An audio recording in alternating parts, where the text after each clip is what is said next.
And we are also learning brand new details about the night of the Benghazi terror attack and one of the most severely wounded survivors who risked his life to help save his colleagues and then spent hours and hours waiting for medical help. His story is a whole new chapter in the Benghazi story, and you're going to hear it here live today. Welcome to a brand new hour of America's Newsroom, everybody. I'm Martha McCallum. And I'm Kelly Wright, in for Bill Hemmer. Diplomatic security agent David Ubben says he ran into the burning consulate to help recover the body of Foreign Service Officer Sean Smith. He then fought alongside former Navy SEALs Tyrone Woods and Glen Doherty, who died as they tried to fight off the attack. Chief Intelligence Correspondent Catherine Herridge joins us live now in Washington with more details about this story. And Catherine, does this prove the attack was in fact premeditated?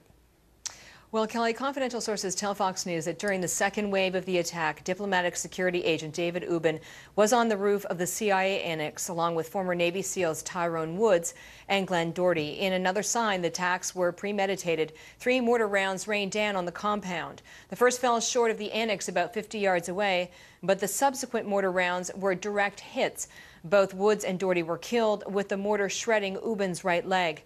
Now at least 3 senior administration officials, then Defense Secretary Leon Panetta, former CIA Director David Petraeus, and the former head of the Africa Command, General Carter Ham, saying over the weekend that they knew it was terrorism within hours of the attack.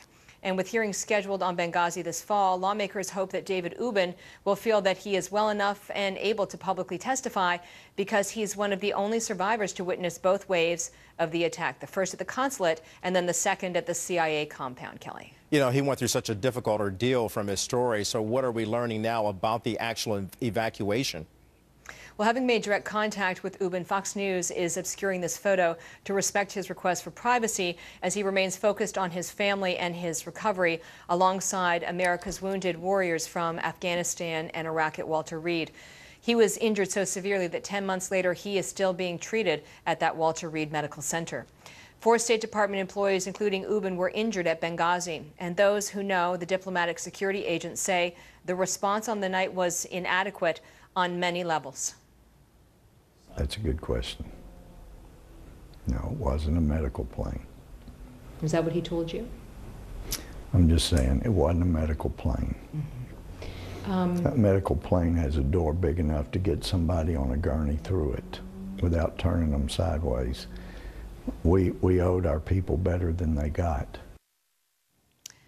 There's actually no reference to a medical plane as being part of the evacuation in the State Department's independent review of the attack, and there's no specific reference in the testimony of then Secretary of State Clinton nor former Defense Secretary Leon Panetta. We asked the State Department whether one was sent, and they said it's already been thoroughly investigated, and they had nothing to add, Kelly. Catherine Herridge, we thank you for that report. Boy, what happened? Yeah. David Ubben waited for 20 hours after he was hit on that rooftop with Tyrone Woods and Glen Doherty. His leg was shredded. We know that he's been recovering for 10 months at Walter Reed, as Catherine just reported. He was defending the U.S. consulate, and then no medical aircraft apparently was sent to the scene to get him out of there. How could this be? How did all of this happen? Those are the questions that we hope we're going to get some answers to in the hearings that are coming up in the fall that Catherine also just mentioned. And Byron York joins me now, chief political correspondent for the Washington Examiner and a Fox News contributor. Byron, for so long, we have all wondered when we would hear the stories of the survivors. And there have been a lot of questions about why they haven't been speaking. And now that one is, he has quite a story, it would appear, to tell.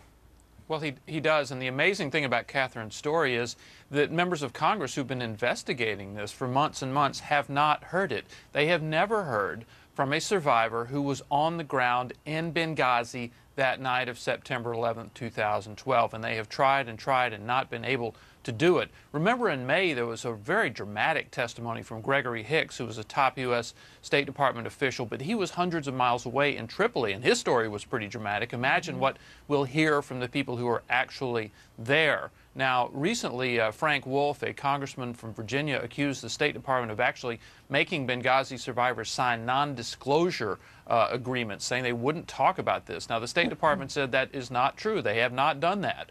But the fact is, we haven't heard from any of these people. Republicans are hoping to hear from them in September. Yeah, and you wonder why. I mean, it makes no sense, really, that they wouldn't want to speak out about what happened that night. It was no doubt a traumatic night for all of them, and they have a story to tell, and it's hard to imagine why they would not be able to tell their story unless they had been encouraged not to. But as you say, the State Department says that that's not the case. You know, I think about the president, Byron, talking about the phony scandals out there, and then I think of David Ubben on the rooftop for 20 hours. Waiting to be rescued by somebody from his own country. How do you, as a president, not address that?